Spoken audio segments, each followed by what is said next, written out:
Hey guys, this is Ravi Swaroop. Welcome back in my channel. तो आज ये वीडियो मैं आप लोग के लिए इन्फॉर्मेटिव वीडियो लेके आया हूं, जहां मैं आप लोग को बताऊंगा कि how to score more than 95% in our board examination. तो बच्चों, बोर्ड के एग्जामिनेशन में कैसे सर हम 95 प्लस लेके आए? हमारा तो 60% ही आता है, हमारा तो 70% ही आता है। आज तक लाइफ भर में हमें मैथ समझ में नहीं आया, कैसे मार्क्स आएगा? तो इन सब का सॉल्यूशन मैं लेके आया हूं इस वीडियो में। तो प्लीज लास्ट तक बने रहे। 5 से 6 मिनट का वीडियो होगा। हर बच्चे का हर सवाल का जवाब मैं इस वीडियो में दूंगा।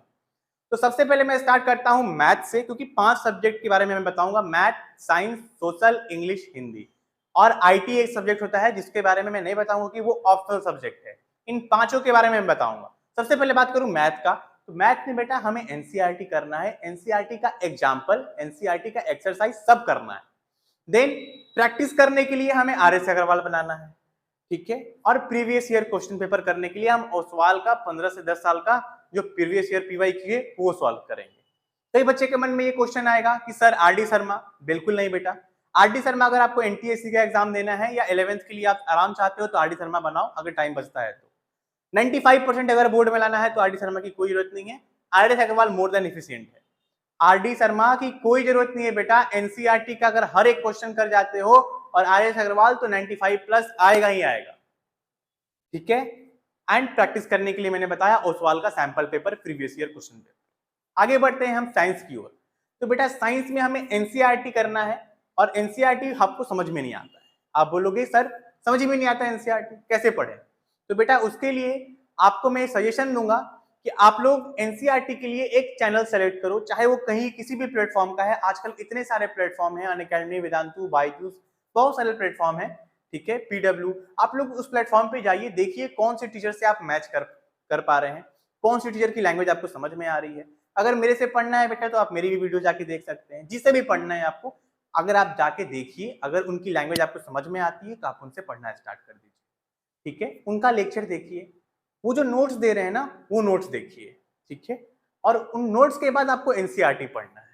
अगर आपको अन अकेडमी पे जाके पढ़ना है तो उसके लिए मैं आपकी हेल्प कर सकता हूं, क्योंकि मैं अन अकेडमी में पढ़ा रहा हूं। तो आप लोग ये जो नीचे दिया हुआ कोड है उसका यूज करेंगे, ठीक है। इस कोड का यूज करिए और जाके अन अकेडमी का प्लस सब्सक्रिप्शन जाके आप ले लीजिए। वहां पे आपको 1 साल का, 2 साल का या 3 साल का सब्सक्रिप्शन मिलेगा। आप जो भी लेना चाहते हैं आप जाके लीजिए, जिससे आपकी प्रॉपर एक रेगुलेटिंग वे में, यूनिफॉर्म में पढ़ाई हो पाएगी। क्योंकि वैसे तो यूट्यूब पे सब कुछ अवेलेबल है, बट एक मैनेज, एक ऑर्डर वे में नहीं है, ठीक है। अगर आपको चीजें परोस के चाहिए, एक यूनिफॉर्म वे में चाहिए, तो आप जाके प्लस सब्सक्रिप्शन ले सकते हैं। ये कोड यूज करने से बेटा आपको 10% का स्कॉलरशिप मिलेगा। एफोर्डेबल प्राइस है, आप जाके देख सकते हैं वहां पे, ठीक है। अगर आपको पसंद है, आप लेना चाहते हैं, तो आप ट्रायल क्लास भी जाके देख सकते हैं। रिकॉर्डेड वीडियोस आपको मिलेंगे अन अकेडमी के एप्लीकेशन पे। पसंद आ रहा है देन आप ये कोड लेके आप यूज कर सकते हैं, ठीक है। क्योंकि मेन मुद्दा है कि आपको एक टीचर सेलेक्ट करना है बेटा। एक प्लेटफॉर्म नहीं, एक प्लेटफॉर्म पे एक टीचर सेलेक्ट करना है जिनका लेक्चर वीडियोस के फॉर्म में आप देखेंगे साइंस का, ठीक है। साइंस का वीडियोस आप देखेंगे। 5 दिन अपने आप को टाइम दीजिए, 5 दिन अलग अलग प्लेटफॉर्म पे जाके टीचर ढूंढिए। अगर जो भी टीचर आपको अच्छा लगा, हाँ कि इससे पढ़ना है, तो उसको कंफर्म कर लीजिए। अब ये नहीं कि इससे भी पढ़ेंगे उससे भी पढ़ेंगे, एक ही टीचर कंफर्म कीजिए बेटा, ताकि आप कंफ्यूज ना हो। जो अच्छा लग रहा है 5 दिन टाइम ले लो यार। आज 15 है, 5 दिन बाद 20 रहेगा, टाइम ले लो और 5 दिन में एक टीचर कंफर्म कर लो, उसका लेक्चर देखो, उसका नोट्स लो, उसका नोट्स पढ़ो, ठीक है। उसके बाद एनसीईआरटी पढ़ो, तब समझ में आएगा एनसीईआरटी। अगर फर्स्ट ही कूद जाओगे एनसीईआरटी में तो नहीं समझ में आएगा। सर चलिए, हमने टीचर सेलेक्ट कर लिया, हम उसका वीडियोस देखते हैं, हर लेक्चर देखते हैं, नोट्स पढ़ते हैं, देन हम एनसीईआरटी पढ़ लेते हैं। उसके बाद प्रैक्टिस करने के लिए बेटा, प्रैक्टिस करने के लिए आपको ओसवाल का सैंपल पेपर करना है। प्रीवियस ईयर 10-15 साल का जो भी सैंपल पेपर है आप वो कर जाओ, आपका मार्क्स मोर देन 95 आ जाएगा। अगर आपको कुछ भी प्रॉब्लम हो रहा है, आपको साइंस में नोट्स नहीं मिल पा रहा है कहीं भी, तो प्लीज कमेंट बॉक्स में कमेंट कर दो, मेरे पास मेरा नोट्स है, मैं शेयर कर दूंगा, ठीक है। बहुत अच्छा अच्छा नोट्स है जो मैं बच्चों के लिए ही बनाया हूँ, वो मैं शेयर कर दूंगा फ्री ऑफ कॉस्ट, आप लोग उससे पढ़ सकते हैं। उसके बाद आपको एनसीईआरटी समझ में आ जाएगी, ये मेरा वचन है। बात करूं सोशल का, तो सोशल में हमें एनसीईआरटी ही सिर्फ पढ़ना है। एनसीईआरटी और NCERT, history, civics, geography, civics, चारों एनसीईआरटी से पढ़ना है और उसके अलावा कोई साइड बुक नहीं है बेटा, कोई साइड बुक नहीं है। एनसीईआरटी से आपको समझ में आ जाएगा, ज्योग्राफी समझ में आ जाएगी, आपको इकोनॉमिक्स समझ में आ जाएगा, आपको सिविक्स समझ में आ जाएगा। ज्योग्राफी में थोड़ा रटने वाला है, ठीक है। समझ में कहाँ प्रॉब्लम आएगी? हिस्ट्री में। हिस्ट्री बोरिंग लगती है सर, हिस्ट्री बोरिंग लगती है सर, क्या करूं? तो बेटा हिस्ट्री को आप मूवी के फॉर्म में देखिए। अगर आप एक चैनल ढूंढ लेंगे ऐसा जहां पे आपको मूवीज के फॉर्म में वो हिस्ट्री बताया जाए, जैसे मैं बात करूं एक वेब सीरीज है ताज। ताज में मुगल एम्पायर के बारे में बताया गया है, मुगल एम्पायर के बारे में, जहां से मुझे भी बहुत कुछ मालूम चला, क्योंकि मुझे हिस्ट्री बहुत बोरिंग लगती थी। बट जब मैं वो वेब सीरीज देखा ना, तो मुझे मालूम चला कि अकबर के बेटे का नाम सलीम था और सलीम का नाम ही जहांगीर, जहांगीर के बेटे का नाम शाहजहां।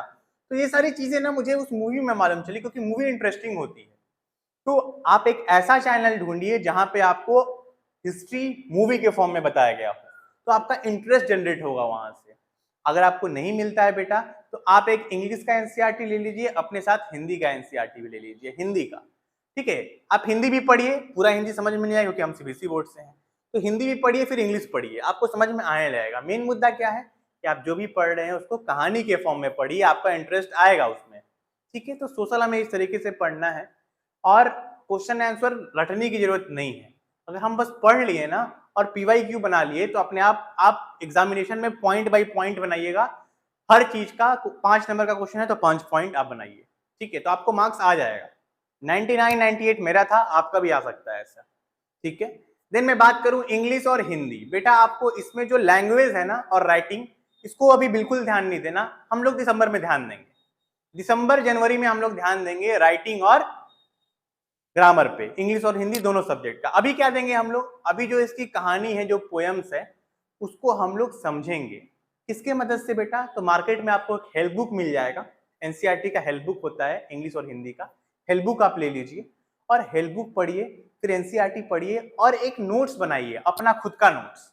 ठीक है, अपना खुद का एक नोट्स बनाइए, क्योंकि एग्जामिनेशन टाइम में आप सारा कहानी रटेंगे नहीं ना, आप सारा क्वेश्चन आंसर रटेंगे नहीं, आप उसको समझेंगे। आपको रिवीजन मांगेगा, तो रिवीजन कहां से करेंगे, आप अपने नोट्स से करेंगे। तो एक नोट्स ले लीजिए, एक इंग्लिश का और एक हिंदी का, चैप्टर फर्स्ट खोलिए और हेल्प बुक खोल लीजिए, क्योंकि एनसीईआरटी समझ में नहीं आएगा। हेल्प बुक में पढ़िएगा तो उसका सिंप्लीफाइड वे आपको वहां पे लिखा रहेगा, तो उसको पढ़ने के बाद आप अपना नोट्स बनाइए। मैंने भी बनाया था, 10 चैप्टर है तो आपका नोट्स बनेगा 10 चैप्टर का खुद के लैंग्वेज में। तो सर टाइम कैसे दे इंग्लिश हिंदी पे, तो बेटा सैटरडे और संडे टाइम मान लो कि आज से हर वीक सैटरडे संडे 2-2 घंटे इंग्लिश और हिंदी पे देना है। बाकी दिन देखो भी मत, लेकिन सैटरडे संडे 2 दिन दो। इंग्लिश हिंदी का ट्यूशन भी पढ़ने का कोई जरूरत नहीं है, सैटरडे संडे बस टाइम देते रहो, जैसा मैं बता रहा हूँ, नोट्स बनाते रहो। अपने आप तुम्हारा जो मात्रा गलती होता है वो सही होने लगेगा, क्योंकि लिखने से ही सही होता है। और ग्रामर और राइटिंग पार्ट हम लोग दिसंबर में देख लेंगे। ठीक है, मैथ हमें रोज घर पे प्रैक्टिस करना है 1 घंटे, साइंस प्रैक्टिस करना है 1 घंटे, सोशल प्रैक्टिस करना है 1 घंटे, तो 3-4 घंटा ही तो हमें रोज पढ़ाई करना है। बाकी तो अपने आप भगवान के हाथ में है कि आपका मार्क्स आना ही आना है।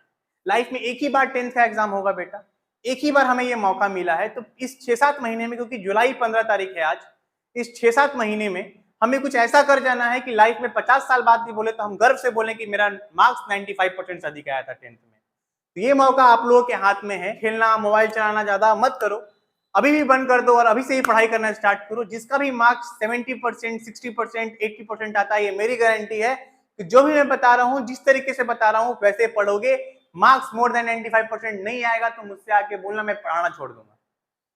तो ये वीडियो आप लोग को अच्छा लगा हो बच्चों, और कोई भी डाउट हो आप लोगों तो प्लीज आप लोग कमेंट बॉक्स में जरूर करिएगा, कमेंट में उसका रिप्लाई जरूर करूंगा आप लोग के लिए। ठीक है, वीडियो अच्छा लगा हो तो अपने दोस्तों में शेयर कीजिएगा, लाइक कीजिएगा। मिलते हैं अगले वीडियो में, तब तक के लिए bye bye, take care, see you.